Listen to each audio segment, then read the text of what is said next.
You didn't stay up for 72 hours. I did. I stayed up for 3 days straight. So on the third day is when I finally slept. So hold on. Yeah. What were you taking? So I was taking a combination of Vyvanse and lots of coffee. Remember when we first met John McClane? Argyle picked him up from the plane and took him down the Nakatomi Tower at the Christmas party. And the terrorists were overzealous, but it was sweet when they killed Ellis. And with a little help from Alan, John McClane kicked ass. Welcome back to Shat the Movies, the podcast where we answer the question, were the movies we love when growing up really that good? Have you ever caught yourself thinking, why don't they make movies like they used to? Can you still remember spending your Friday nights searching for the perfect movie rental at Blockbuster Video? Do you even remember what Blockbuster Video was? If you answered yes, then this is the podcast for you. I am one of your hosts, Roger Roper, and alongside me is one of my two co-hosts, Big D, Dick Ebert. Good afternoon. And each week, we take a little look back in time and decide if our favorite films from our childhood hold up. Each week, the audience selects from 4 movie choices that we then break out our VHS race car tape rewinders and watch the movie that tallied the highest number of votes. At the end of each podcast, we'll provide you, the audience, with the number of wipes the movie would take to get off your respective butts. So thank you so much for listening. If you haven't already, please subscribe, and that way you won't miss a single episode. You can also follow us all over social media and on Twitter and Facebook and all that stuff. Big D, tonight's movie selection was 80s and 90s movies with a plot twist. Is that correct? Yeah, it was 80s and 90s movies with a twist or a big reveal. First was Jacob's Ladder, The Sixth Sense from 99, Usual Suspects, but the winner was Fight Club 99 with a whopping 43%. Now, I know this is going to come a shock to you, and probably a lot of our listeners here, but I have modeled my entire life after this movie. I possibly have a narrator in my life, and then there's potential for me being a character in another piece of my life. Yeah, I could see that about you. You don't think like I'm bipolar? I don't think there's a place to discuss it, but yes, so there's been moments where I question whether you need professional help. You are probably 85% Ed Norton and 15% Tyler Durden. That's probably right. Listen, these movies are extremely hard. When we watch a solid movie, when I watch one of our movies that I absolutely loved and I've watched recently, it's difficult for me to review these kind of movies. So brace yourselves, fans of our reviews of Willow or Goldeneye or movies that we completely take a shit on. I don't think that's going to happen in this episode. No, but we've also gotten feedback that sometimes the shittiest movies make for the best casts. Yeah. So it's either that people like to hear us shit on things or they're just funny. But yeah, I agree. This is a great movie. And sometimes the best movies are the hardest ones to podcast because you want it to be interesting. It shouldn't be just a gush fest. So we always kind of start off the podcast was, where were you when you first saw this movie? In the summer of 99, I was a camp counselor up in Hershey, Pennsylvania. And one of the activities that we would do with the kids is we would go and take them to a movie theater. This was the summer of The Matrix. This was the summer of The Sixth Sense. This was the summer of American Pie. This was the summer of South Park, Bigger, Louder, and Uncut. And I remember seeing trailers for this movie in those particular movies, but never got around to actually seeing it until it came out on DVD. If you watch the trailer or listen to the trailer, it is completely different from what the movie actually is, which in our research, it came out that 20th Century Fox hated this film. They hated the marketing direction that David Fincher had laid out. And so they went in a completely different direction, which I think was the cause for this movie underperforming at the box office. Well, first, I'm glad to hear that you didn't take the campers to see this. I thought that's originally where it was going. That's right. So I could picture you. I would do that today. I would do that today. You would do it back then, and it wouldn't end well. But at this point, I had joined the military, was in Fort Campbell, Kentucky, and had a long weekend. And went down to visit my friends who I had interned at Disney with. And if anybody out there has done the Disney College program, Vista Way, you'll know what I'm talking about. I think we snuck in like a 12-pack of Rolling Rock bottles into the movie theater. Great movie, and like you, I think I've probably watched it once a year since then. Listen, I'm not going to lie. This is one of my favorite movies of all time. Definitely one of the best movies of the 1990s. So if you've never listened to Shat the Movies, here's what we're going to do. We're going to break down the plot and we're going to talk about the movie. So if you haven't seen Fight Club, now is the time to pause the podcast. It's a R-rated drama directed by David Fincher, stars Edward Norton and Brad Pitt. It tells the story of a depressed man suffering from insomnia that meets a strange soap salesman named Tyler Durden and soon finds himself living in a squalid house after his perfect apartment is destroyed. The two bored men form an underground club with strict rules and fight other men who are fed up with their mundane lives. Big D, roll the trailer. I want you to hit me as hard as you can. Why? How much can you know about yourself? You've never been in a fight. Wait, let me start earlier. Like many of you, I was stuck. You want me to deprioritize my current reports until you advise of a status upgrade? Make these your primary action items. I couldn't sleep. No, you can't die from insomnia. I'd flip through catalogs and wonder, what kind of dining set defines me as a person? This is your life, and it's ending 1 minute at a time. I prayed for a different life. Soap. I make and I sell soap. And this is how I met Tyler Durden. Come on, hit me before I lose my nerve. Ow! Hit me in the ear! It was on the tip of everyone's tongue. Can I be next? We just gave it a name. Gentlemen, welcome to Fight Club. The first rule of Fight Club is... Wow, nice. You do not talk about Fight Club. Is that your blood? Some of it, yeah. After Fight Club, we all started seeing things differently. You're gonna have to keep me up all night. And she ruined everything. You're not into her, are you? No, God, not at all. We've all been raised on television to believe that one day we'd all be millionaires and movie gods and rock stars, but we won't. He had a plan. To what purpose? In Tyler we trusted. I gotta take Fight Club up a notch. Each one of you has a homework assignment. You're gonna start a fight with a total stranger.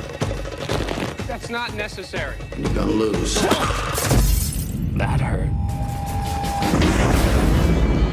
You were looking for a way to change your life. You got it. I'm stopping this. It's already done, so shut up. What kind of sick game are you playing? Oh my God. You kids.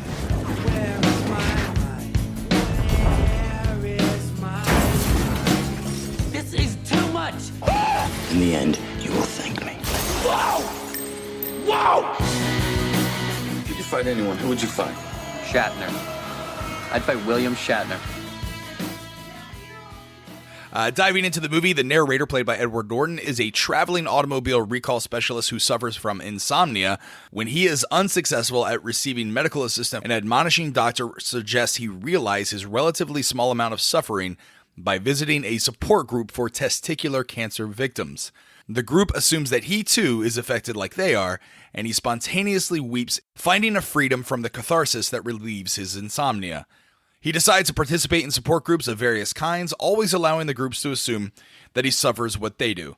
However, he begins to notice another imposter, Marla Singer, played by Helena Bonham Carter, whose presence reminds him that he is attending these groups dishonestly, and this disturbs his bliss.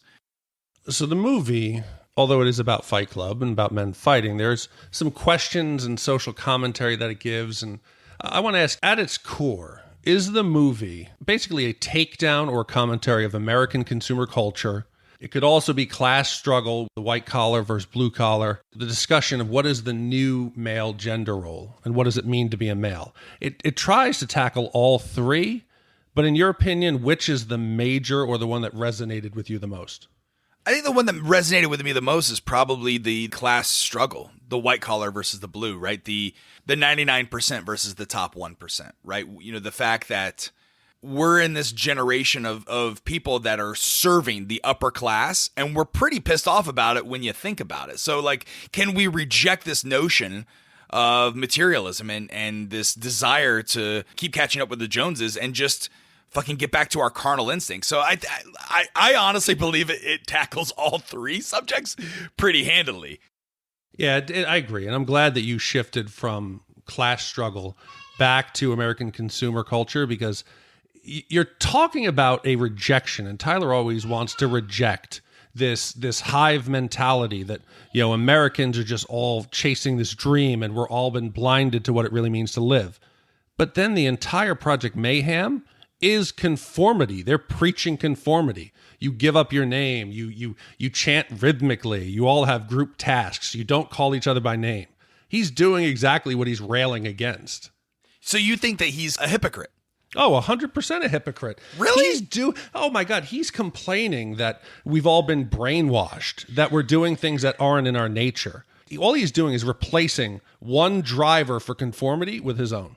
Yeah, but I like his form of conformity better than I like the American one. As I sit here with, freaking Arizona Diamondbacks hat on and a Drogba shirt on, right? Like I am, you look behind me and you see all these little vinyl toys, like I am, this is the dichotomy that I face every single day. Like, how do I escape? I have conversations with Gene, who unfortunately couldn't make this episode, where I'm like, you know what? I just want to fucking leave it all behind and go walk the Appalachian Trail for 6 months. And he's like, and he reminds me, he's like, well, the last time we went camping, you brought 3 luggage, come on. Yeah. Well, you are the modern day man. Since you can no longer go out and forage and hunt and gather, so you're forced to collect plastic toys of your favorite TV show and movie. Back a few hundred years ago, when you were free to be who your instincts drove you to be, you would have animal skulls, there'd be pelts. Instead, you collect children's toys. So you are a living embodiment of Tyler's argument. Trust me, in the beginning, the opening scene where he's, ordering from the IKEA catalog, I'm like, fuck, this is, I knew this the first time I watched this movie. I was like, this is eventually who I'm going to become. And it's mirrored my life. Like for my first job, my first career job was working for an insurance company where I was like an insurance adjuster, right? Which is essentially kind of what he is here, right? Then I went into technology and, I was traveling all the time. So the fact that, you see him on the plane having a little cup of coffee with a single serving packet and making clever little comments about single serving friends. I just love how Tyler turns on me. He's like, how's that working out for you? Being clever. Like it's just like the embodiment of who I truly want to be. I want to be a Tyler Durden. I need a Tyler Durden in my life. Well, they make that clear that there is who you are and who you want to be. And in this case, the narrator, he wants to be as sexy as Tyler. He wants to be as outspoken and confident as Tyler. Did you realize before the big reveal that the narrator and Tyler were the same? The first time I watched this movie, the twist came to me shortly just before. So the movie really got me. Similar to The Sixth Sense. It really got me. I was invested in the movie. I got lost in the movie. And I think that's the brilliance of David Fincher's directing, combined with the cinematography. This movie looks like it was just released yesterday. In fact, Gene put in some notes here that with the exception of the fact of modern day technology, right? When you look at The Office and it doesn't really have the internet and they're still using pay phones and cordless phones and they're ordering off of catalog, this movie could be released in theaters today. It doesn't show its age at all, with the exception of the technology. So I was truly, really lost in this the first time I saw it. And it was also the first movie, I think the first time I watched it, I rewound it and watched it again. And then I started picking up clues. And that's the brilliance of the movie, is you can watch this over and over and over and over again, unlike other movies that have twists, like The Usual Suspects or The Sixth Sense, where once the twist is revealed to you, the movie's nah, it's not that really good. In fact, The Sixth Sense is kind of M. Night Shyamalan, kind of, the second time you watch The Sixth Sense, you're like, oh my fucking God, they're really showing us all the reveals way up front. God, watching this time and taking notes, what surprised me the most and impressed me the most is most movies with a reveal, they hide it. Yeah. I was shocked at how we did not pick it up. There's at least, I started writing down times where we should have realized it. And I stopped at 22. They open the movie with a line that tells you the ending. The first line in the movie is, he says, I know this because Tyler knows this. Mm-hmm. The first line of the movie is telling you that he is sharing a common knowledge with Tyler. Right there is your answer. Did you pick up on the flashes, the splices into the movie? Oh, yeah. So they're introducing Tyler in a way that should make you question his true existence. The exact briefcase, the fact that Tyler calls back in Star 69's the payphone, that they both break the fourth wall when they're having the conversation describing Tyler's job, and they're both speaking to us as one person. There's multiple times throughout the movie, and I kept saying, how did I not see it? How did I not see it? Until the end, when it hits you, all those moments come back, and that's a testament to the writing and to the directing. Fantastic. But that doesn't take away from your enjoyment of watching the movie again, right? Which I think it almost enhances my viewing of it. Yes, because now I went back and I started hunting for, how did I not pick up on that? How did I not see that clue? How did I, and all of it, there's some minor continuity errors, but to string that single storyline along, telling us enough that we should figure it out, but hiding it, that's artistry. So I can watch it 5 more times, and my list would probably be 40. Yeah, absolutely. No joke. But the one thing that like now looking back and watching the movie 18 years later is that opening CGI sequence. Did that remind you of like any other type of movies that are like now in popular lexicon movies that almost every of those movies have? I don't know when Marvel did it the first time, but it's obviously that. I think it was Spider-Man. Spider-Man was like the first one that they did it. What year was that? Spider-Man was like 2002. Okay. Yeah, so it may have been inspired by this, but that sequence is the activation. We're seeing the narrator's fear center activated as it goes from the neurons into the brain, all the way through his body, out to his scalp, through a sweat gland, down, and eventually into the gun barrel. It starts you off right away. This movie doesn't ease you in. It just kicks you in the teeth, and you just got to hold on to your seat. Well, one of the other things that I think the movie really truly portrays very well, if you've ever experienced, is sleep deprivation. Now, you were in the military, and I believe part of the training is you have to be up for a certain amount of hours, or they force you to be up for a certain amount of hours, during basic training or, some of your training exercises. What is the longest you have ever been awake for in your life? And did it mirror kind of the similar experience that we're being told from the narrator's perspective? So the general soldier, sailor, Marine does not go through sleep deprivation, but when you do advanced training, which I did, I graduated a few advanced schools for the U.S. military. And what happens is you can deal with lack of food for days. It'll affect your morale and affect the way you think, but it doesn't affect you like lack of sleep. So I think around probably around the 40-hour mark is where I started to, and it affects everyone differently. When we would be, moving tactically in formation, you would see some people just start taking their gear off. Some people would have hallucinations of, I've heard people mention that there were food stands that they were sitting there. I'd be like, what the fuck are you doing? Oh, I'm having a taco. And it seems completely logical because your brain can't, you need to, like a computer, reboot and get the system back online. When all of your sensory inputs are giving conflicting messages, your body doesn't know what to do. For me, my problem was I would always see, moving tactically through the woods, I would veer off. I would see that the guy in front of me or the point man was going off to the left, and I would follow what I thought was him, and it would turn out that it wasn't a person. They'd be like, where the fuck are you going? So for me, it affected that way. But yes, hallucinations, full-blown conversations with family members. You'll have memories that come to life. It ranges the gamut, but it fucks with your head. And then at some point, your body just shuts down. Yeah. So the longest I ever stayed up in consecutive hours was 3 days. And it was for business. Like, I was working on this huge project. I was working on this huge deal for a major airline company. You didn't stay up for 72 hours. I did. I stayed up for 3 days straight. So on the third day is when I finally slept. So hold on. Yeah. What were you taking? So I was taking a combination of Vyvanse and, what was the other to stay up? But yeah, no, I was chewing basic ADHD medication and lots of coffee to assist me throughout this. But I was working on this huge project, and I've been working on this huge deal. And I remember having moments of brilliance. And it was on the second day that I came up with how I was going to present them. And I worked all night on it. Told my boss I was going to do it, went in, nailed it, got the deal. But when I got home, I was hearing things. I was hearing phone ringing. All my senses were fucked up. So looking at this movie, when he talks about the way that he's like seeing tunnel vision, that was my experience as well. You feel like everyone is further away and more muted than what they are. It's a fascinating experience. I don't recommend it to anyone, but until you experience it, you don't truly know what the narrator is going through.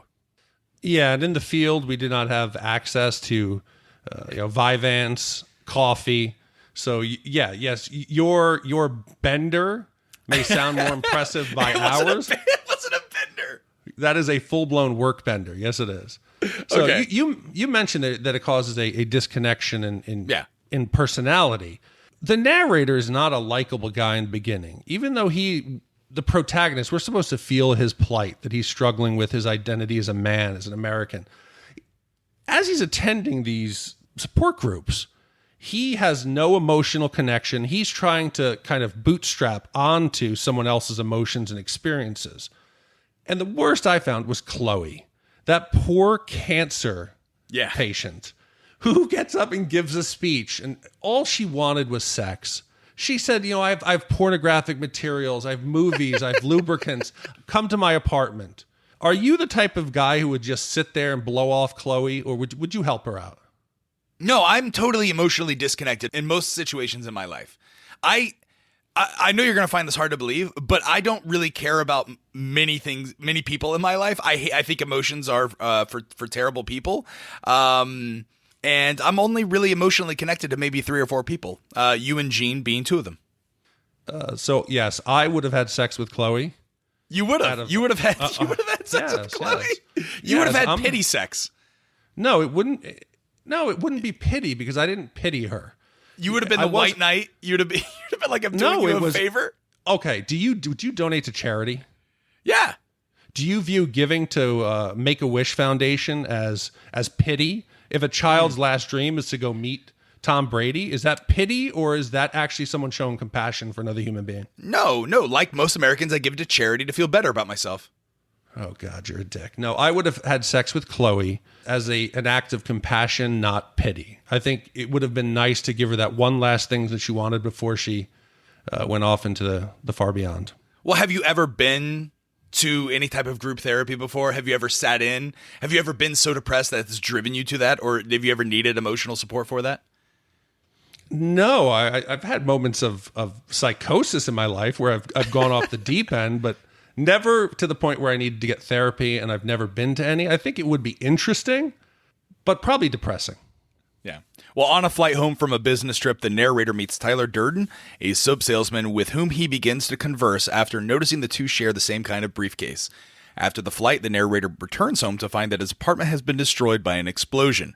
With no one else to contact, he calls Tyler and they meet at a bar. After a conversation about consumerism outside the bar, Tyler chastises the narrator for his inability to ask him for a place to stay. Tyler requests that the narrator hit him, which leads the two to engage in a fistfight. The narrator moves into Tyler's home, a large, dilapidated house in an industrial area of their city. They have further fights outside the bar on subsequent nights, and this attracts growing crowds of men. The fighting eventually moves to the bar's basement, where the men form a club, or fight club, which meets only to provide an opportunity for the men to fight recreationally. So we've had this conversation in the past. I don't remember what podcast it was, about getting into a fight. Mm-hmm. And you mentioned in high school that you were renowned for your ability to slap fight. It was first of all, it was the 7th grade, and it was a push fight. Oh, push fight. Yes. So have you ever closed fist punched another man in anger? Never. Not once? Never. Do you think you'll do it before you die? Is that on your bucket list? I don't think so. I don't think it's in my bucket list. I mean, listen, again, the Tyler Durden side of me would love to get into a fight with someone, but then I don't know, the rational side of me, looks to avoid confrontation as much as possible, which again, the movie points out 95% of people try to avoid confrontation at all given times. So I've had moments in my life where I've had some angst, where I'm a larger dude again. I'm 6'6", 6'7". I'm a big dude. And generally people don't start fights with me, and I can always just lay back, and I've never been really feeling threatened in any situation. But I have gotten into plenty of scraps in my life. In college, I graduated with like 15 stitches in my head because of a giant 15 on 15 brawl that started the day before graduation. I'm not proud of fighting now, but I think every action and every experience you have growing up kind of shapes who you are. And I got to tell you, there is a strange exhilaration of squaring off with somebody one-on-one or in a group where that fight or flight kicks in and you're deciding what to do. And when you finally make that decision that you're gonna square off with somebody, there is an exhilaration that is like no other. And I can understand the draw of it. And I'm surprised that you would never question yourself, that you'd never want to test your mettle to see what you would be like. In full transparency, I've always in some way taken the high road.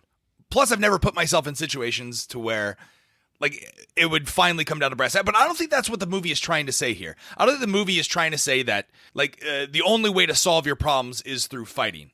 I think that what the movie is trying to say, and how it started, was let's try to feel something, and then through fighting, there's a brotherhood, there's an attachment, right? So it's like the classic story of when the bully and the bullied finally fight, they realize that they have more in common than in differences. And I think that's kind of how the movie starts off with. And that's why they put rules around it, right? If they were really, truly trying to harm other people, there wouldn't be the rules that you have to tap out, or the first time you're at Fight Club, you have to fight, right? To kind of show you who you are. So I think if there's something like that, like, then, you know, maybe I would try it out, but maybe I would just join a boxing gym. That's what I was going to say next. And I don't want to act like I'm glorifying violence, because I'm not. As an adult now, I look back as embarrassed at some of the foolishness that I've done fighting. I bounced for years in New York and even in Manhattan. So you don't bounce being someone who enjoys fighting. That's just not in your DNA. In the military, I learned a great lesson. We used to, for PT in the mornings, do MMA. And the instructor was one of my fellow NCOs. Little guy. I mean, 5'4", maybe 185 pounds. And I was, 6'7", 6'6", 245, ripped. And we would start going at it. MMA, jiu-jitsu is what he was teaching us. And he would just let me toy with him for 5-6 minutes. And he would just go, "You done yet?" Boom, flip the switch. And he would have me in an arm bar. He would beat the hell out of me. Because skill will always trump strength, physical stature. Nothing beats a well-trained individual. And that's why after that day, I do not make any assumptions of anyone. I don't start fights. Because you don't know who you're dealing with, what they've done, what they've been through, what training they've had, or how close to the edge they are. It's not worth it. But younger me was stupid. Yeah, but don't you feel like isn't that part of the whole process, psychological training of the military, for you to become closer to your other soldiers, your platoon members, through that type of training, through that understanding that we're going to fight, we're going to train. Once it's over, we're going to hug that shit out. Yeah, well, any common activity or common experience will build bonds. And I think in basic training, the big thing they do is the pugil stick fighting, where you're wearing the helmets and you're using like the large Q-tips. And it can get pretty violent. You can get people's bell rung. You can get some concussions. For a lot of the people who go into the military, this is their first experience of actually being hit, of having physical violence done against them. And even though it's in a safe way with safety gear, you learn something about yourself that first time you get your bell rung, and you go one of two ways. You either embrace it and deal with it and say, "Hey, this is part of life," or you curl up in a ball and say, "I never want that to happen again." But yeah, that common experience happens. And it leads me to a conversation they have in the movie that's hilarious, where they're discussing who would you want to fight. So Tyler would want to fight, living or dead, Abraham Lincoln. Yep. And then the narrator would fight Gandhi or William Shatner.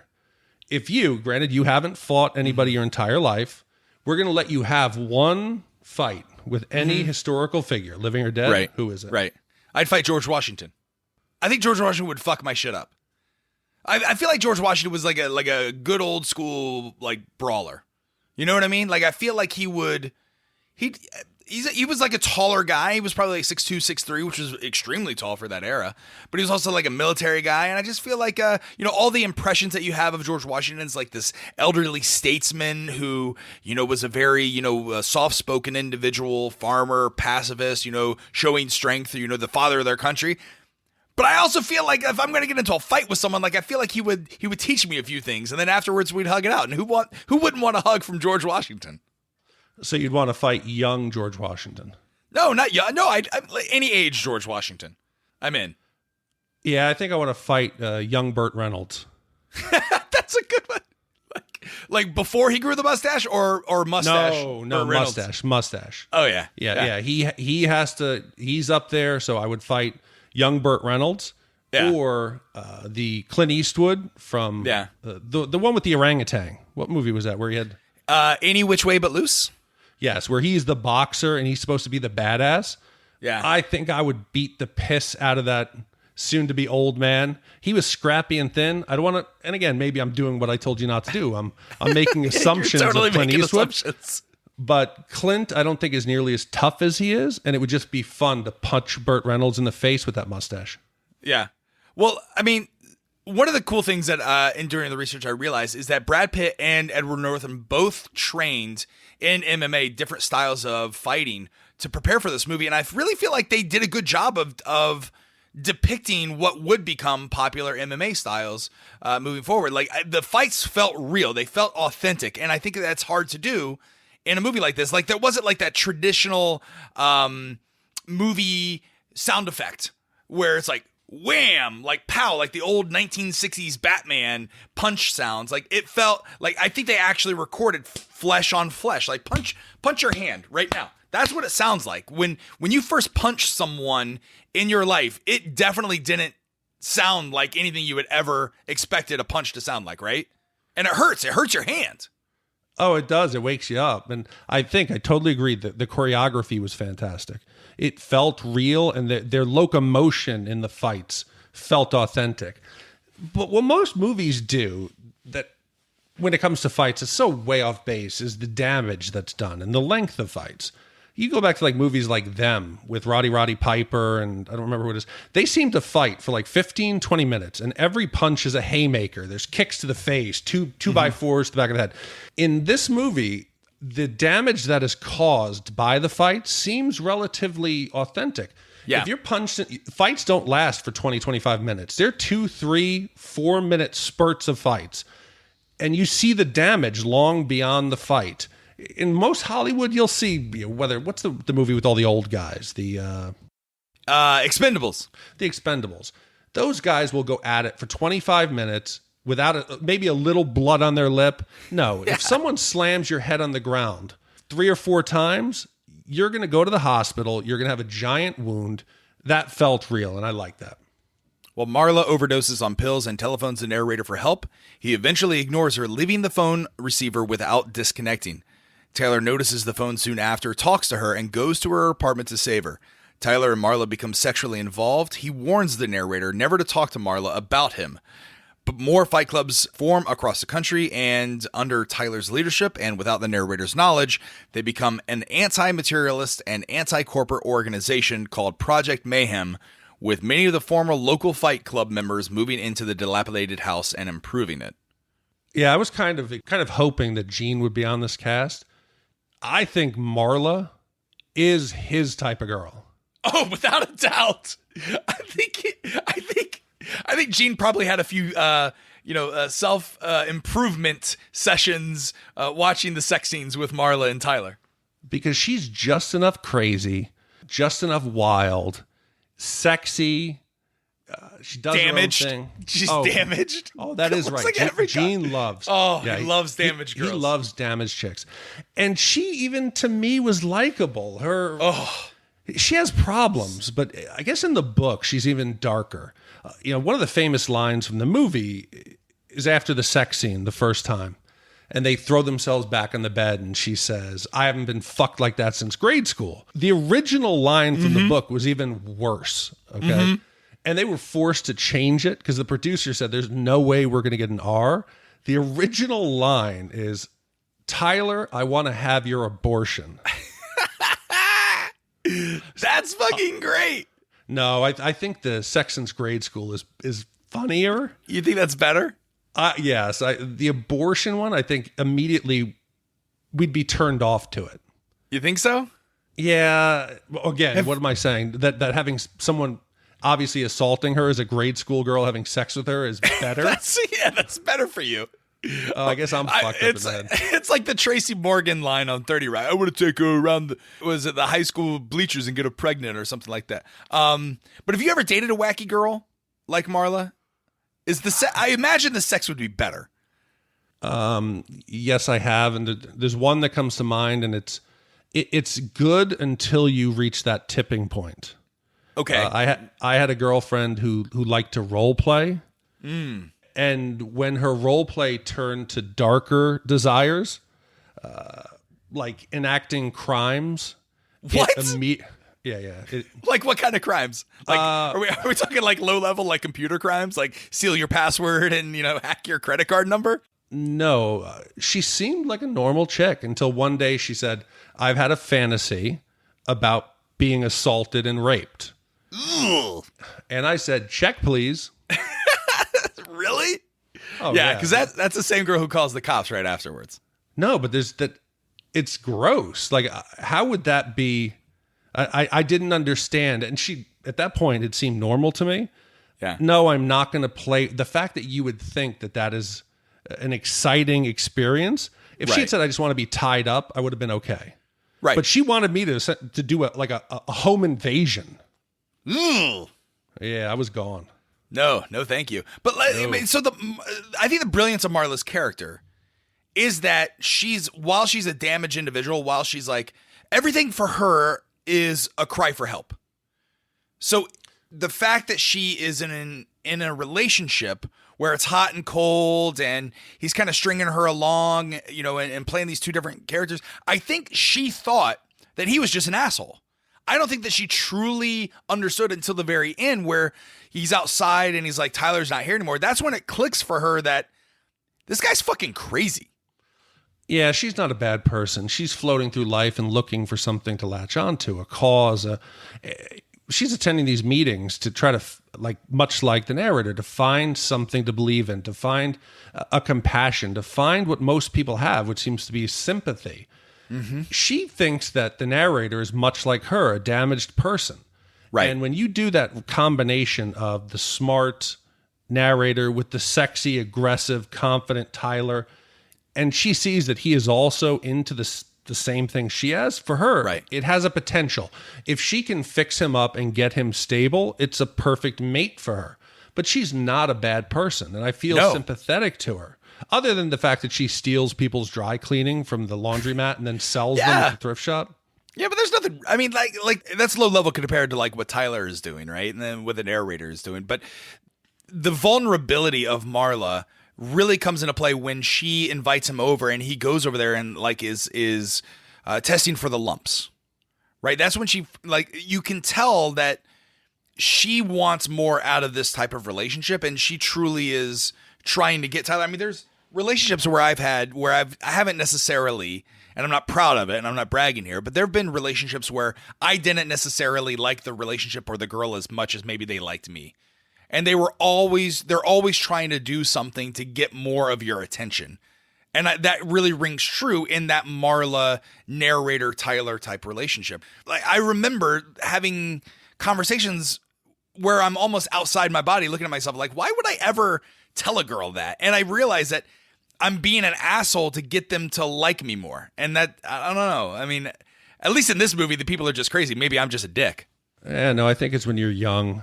When you're young, you're trying to find out who you are and who your identity is. And you start doing things that you think are the right thing to do. And you hit a point in your life where you just do them because that's who you are and it's more authentic.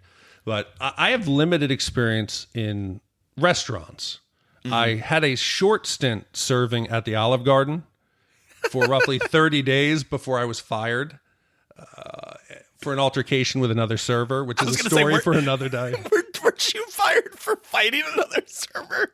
Oh, God, I don't want to get into this, but I might as well. No, tell the story. Tell the story. Name him. In the back of the Olive Garden, when you get your unlimited soup, salad, and breadsticks, the salads are made by the server that actually is waiting on you. So you have to go back there, and I think it was like you got like 2 scoops per person, plus the peppers. You would get 1 for every 2 people, so you'd make your salads. So there was a guy there who loved his job and was a little bit high-strung and felt protected by the work environment to say whatever he wanted to say. He would threaten other employees. He would tell people to shut up. It was this little dude who would just run his mouth. I was never the one to be, don't expect me to just sit there and listen to you regardless of where we were. At this point, I had just left the military, and this was a bridge job in between my service and getting into the civilian world. And this kid decided to come back, and I said, man, calm down. I said, your salad, you'll make a new one. It's all good. He goes, did I ask you what you think? He goes, shut your mouth. I'll come back here in a minute and we'll discuss it. And I said, I'll be here waiting for you. So he came into the back, put his finger up towards my face. I grabbed him by the neck and threw him against the wall right as the district manager walked in. I turned to her and said, he laid his hand on me. I was defending myself. About 3 hours later, we were both former employees of the Olive Garden. So basically, you pulled like the manager move that the narrator does in the movie, where you were like, it was his fault. He was doing this to me. Again, tip. Don't think if you're in the workplace violence is not correct. So I was that person you should have been weary of. I was a bit unstable at that point. So don't stick your finger in people's faces and not expect them to choke you. Was that the worst thing you've ever done at a restaurant? Was that the worst? Oh, because you only that was the end of your service. Yeah, yeah. So I never screwed with people's foods. You know, Tyler is the guerrilla terrorist of the food service industry. Worst thing I would do is if I had old people at the Olive Garden who were nasty, I would give them full leaded coffee instead of decaf. Oh, that was the meanest thing I would do. You would try to kill the old people. No. Probably had a caffeine addiction. They probably were allergic to caffeine. No, if they were having a late dinner at like 4:30 and they wanted decaf, but they were not very nice to me or another server, I'd give them, regular coffee, keep them up all night. That's some passive aggressive shit. So I just want to preface this story that I'm about to tell that I did not do this, but I did witness this. I was in the same room and I encouraged it, okay, which makes me an accomplice, so to speak. So I was working at Casbor's Bar and Grill, which is no longer around, which is why I can say them, in Gainesville, Florida, where I went to college. And it was myself, my girlfriend at the time, one cook in the back, and a bartender. So it was like skeleton crew because most people have been cut. And if you've ever watched that movie Waiting, it was a very similar action. So this guy comes in, orders takeout. Rude as shit. My girlfriend comes into the back. She's crying. She's like, this guy was a complete asshole to me. And, here's his order, but like, I need a minute. And the cook at the time, he was a guy who was just a super chill dude. Yeah, I think he had been to prison. He wore like really big earrings in his head. He was bald before it was cool to be a white guy with bald hair. And he drove like a revamped hearse. Like this guy was totally rad. And so he's like, fuck this. No one messes with her name was Molly. It still is to this day. No one messes with my Molly. So he fucking did everything to his order. He peed in the bag. Because if you've ever, they prepackage everything in restaurants. If you don't already know this, they take the butter and whatever for the potatoes, the roasted potatoes. They prepackage them into a plastic bag and then put them into the microwave and then it steams the potatoes. Well, he peed into that.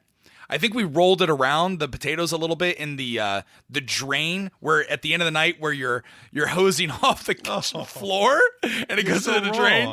He put those into it. I think we spit into his Cuban sandwich. Not me. The cook did this. You keep saying we.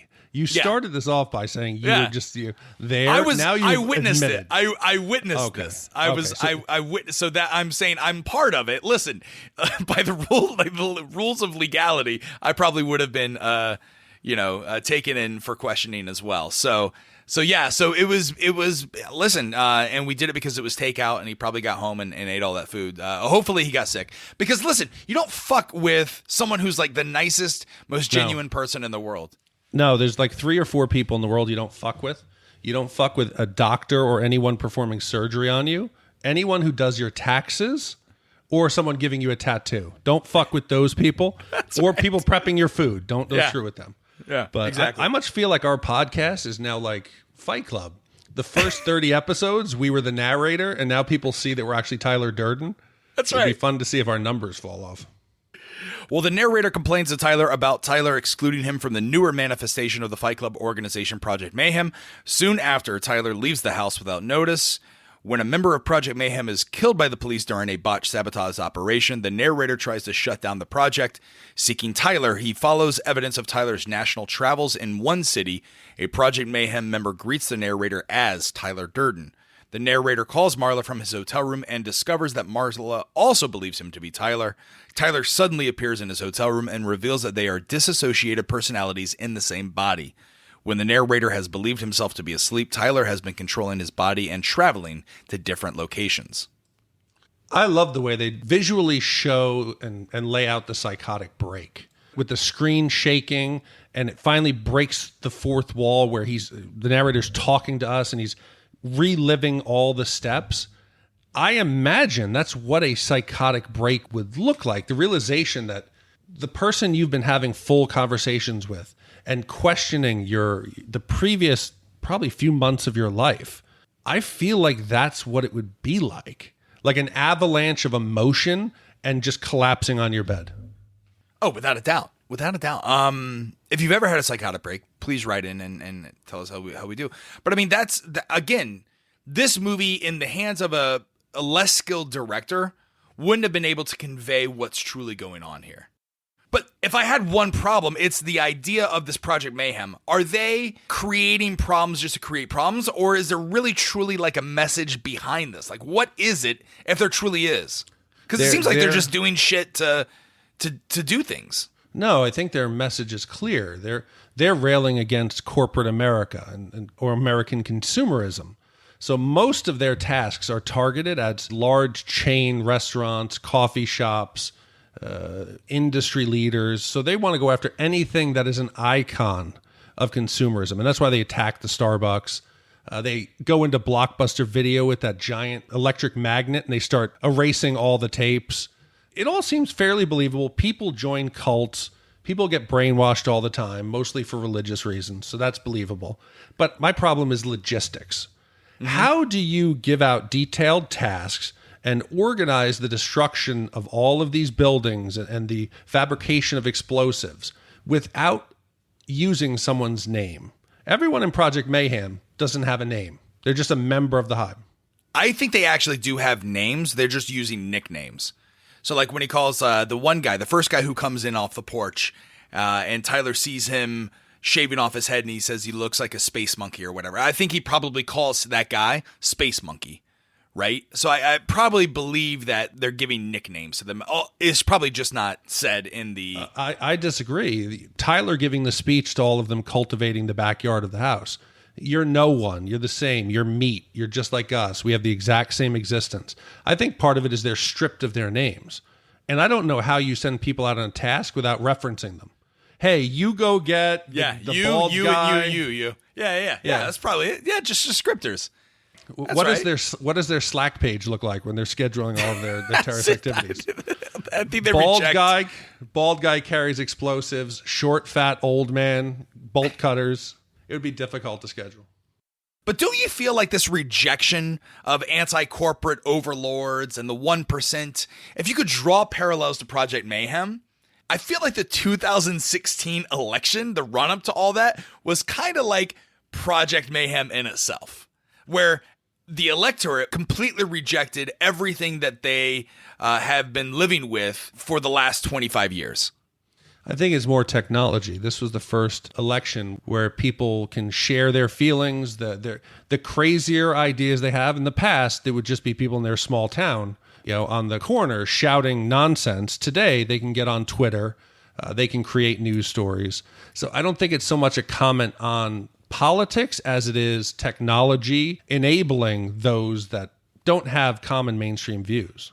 Okay, I agree with part of it, but didn't you find yourself agreeing with Tyler's? So if Tyler's the authoritative, character in this movie, didn't you find yourself agreeing with all of his philosophy?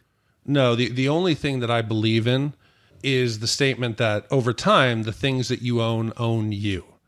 Possibly because my parents were they weren't hoarders, but they would go to antique shows and they were always buying shit and the house was always packed. I would like to lead a minimalistic life. Now, not to the point where I have like one chair and everything has to have a purpose. I just don't like clutter. I don't like owning lots of things. I don't have to always have the newest car, newest computer, newest phone. I like every few years to just purge. So that part of having tons of stuff that don't serve a purpose, I agree with that. But the rejection of commercialism, to each his own. Well, the narrator blacks out after the conversation. When he awakes, he uncovers Tyler's plans to erase debt by destroying buildings that contain credit card companies' records. The narrator tries to warn the police, but he finds that these officers are also members of the project. He attempts to disarm the explosives in a building, but Tyler subdues him and moves him to the uppermost floor. Held at gunpoint by Tyler, the narrator realizes that in sharing the same body with Tyler, he himself is actually in control, holding Tyler's gun. The narrator fires it into his own mouth, shooting through the cheek without killing himself.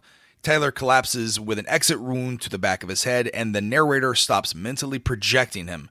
Afterward, Project Mayhem members bring a kidnapped Marla to him, believing him to be Tyler, and then leave them alone, holding hands. The narrator and Marla watch as the explosives detonate, collapsing many buildings around them. That final scene of Marla and Tyler standing at the windows watching the buildings explode took a year to create that final 15, 20-second shot of the demolition. A full year of animating each building frame by frame. Today with technology, it would probably take them about, 35 days? Yeah, probably. But did you find the ending satisfying? Would you have changed anything about the way the movie ended? No, I think I like that it's left up in the air. Did the narrator actually disarm the bomb in their building? Did the building blow up? Did they survive? What happens next? I'm completely okay and actually embrace the ambiguity of the ending. What about you? I mean, it's controversial to me because I think they did put out like a Fight Club 20 years later. I think it's like it's a graphic novel, if I'm not mistaken. But I don't know. I believed and I bought into the whole split personalities. But I still have issues with him like surviving a gunshot that simultaneously destroys Tyler. Like, why does it blow up Tyler's brain, but then it just goes through the cheek? I think that's the thing that still confuses me. He shot through his cheek in an effort to bring himself back, to snap out of Tyler. So the trauma of the gunshot was visually demonstrated by the metaphorical explosion of the back of Tyler's head. He didn't shoot himself in the back of the head. He was essentially killing Tyler.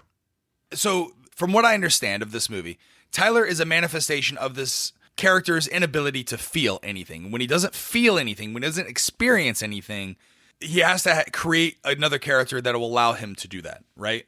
So by creating massive feeling of pain, that snaps him back into who he truly is, which is the narrator, Edward Norton. Yeah, I think that's what we're led to believe. And it's also, I don't think it would have been a permanent fix. You'd probably need years of therapy and medication.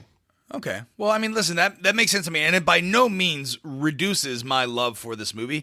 In fact, I love almost everything about this film, especially at the end in the third act with the fight between the two Tylers contrasted by the vantage point from the security cameras, the police officers revealing themselves. I thought that was hilarious. The marquee in the background, did you pick that up? Like the little attention to details that this movie has.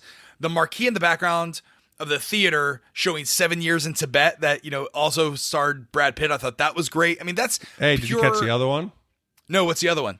On the opposite end, you can see The People vs. Larry Flynn, which Ed Norton also starred in.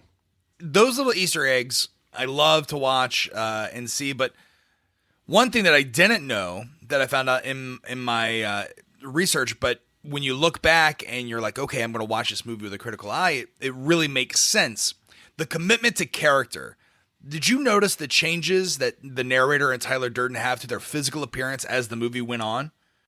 Yeah, they were inverse to their actual character development. Yes. You have Ed Norton, who goes from a relatively normal-looking individual to the end, like the fight damage is starting to really mount. His teeth.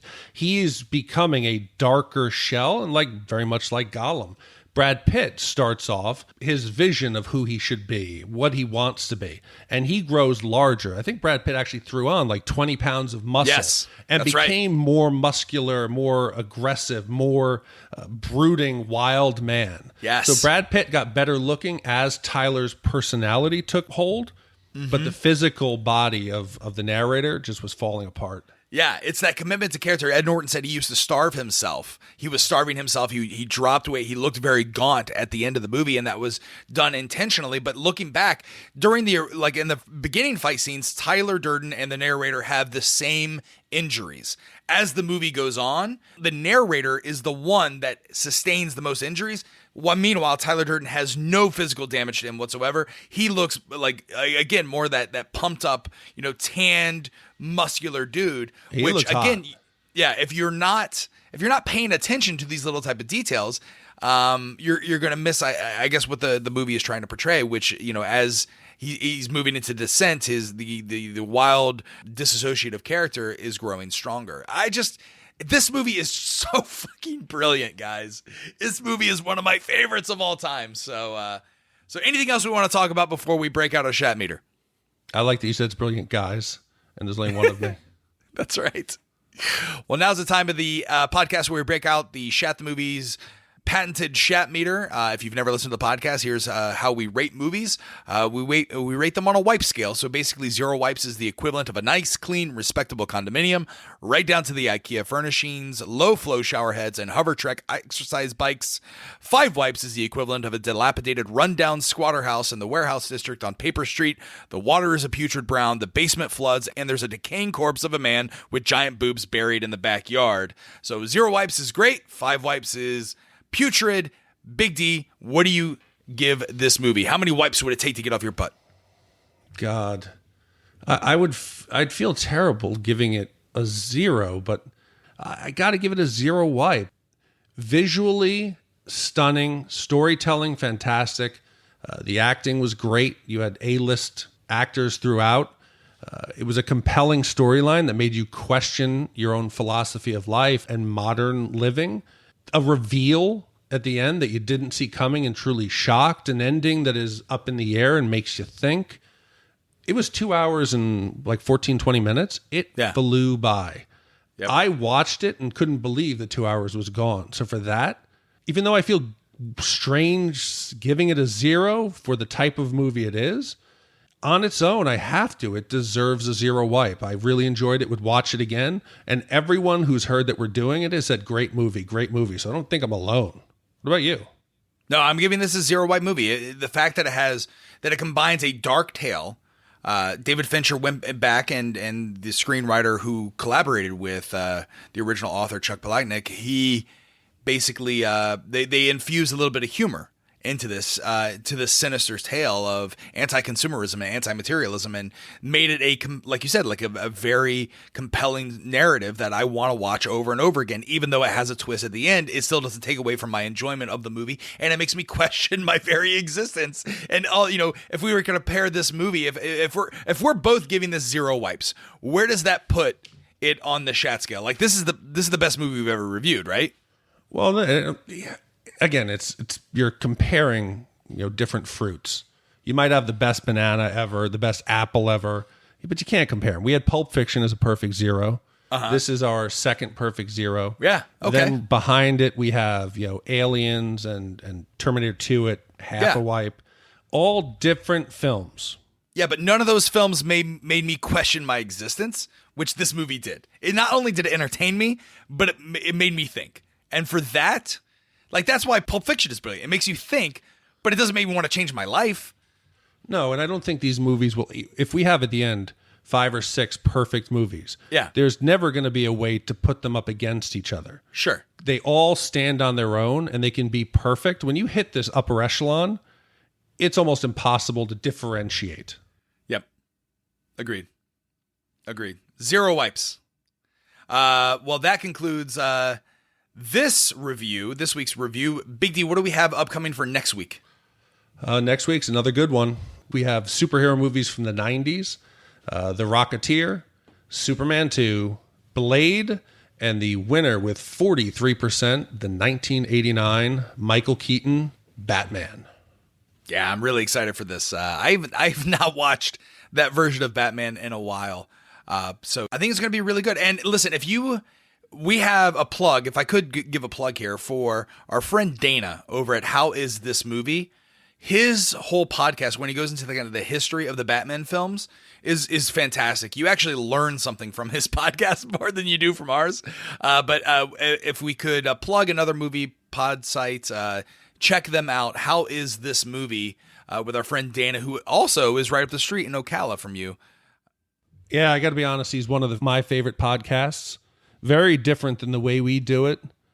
He's a historian of film, and he'll break down a movie or movie franchise in a storytelling format that is informative, compelling.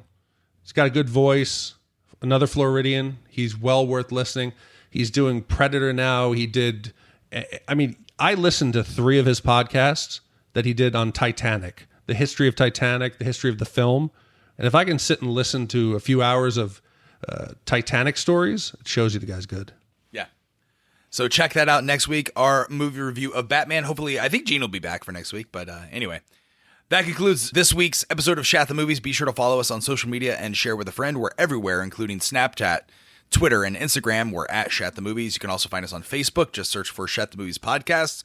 Our website, where you can go and vote up to, 10 weeks in advance, is shatthemovies.com. If you have a movie suggestion, or even better, 4 movie choices that have some sort of common theme, email that to us, hosts at shatthemovies.com. We're everywhere fine podcasts can be found, including iTunes, Google Play, Stitcher, and YouTube. Be sure to subscribe, and if you stop by any of those, be sure to leave a 5-star review. That helps the podcast grow. You can also check out our sister podcast, Shat on TV, where we review television series such as Westworld, Taboo, and American Gods. You can find all that information on our website, shatontv.com. On behalf of my co-hosts, Big D, Dick Heber, and Gene Lyons, I'm Roger Roper. Be sure to join us next Wednesday for our review of Batman. Thanks so much for listening. Good night and good luck. But it was sweet when they killed Ellis.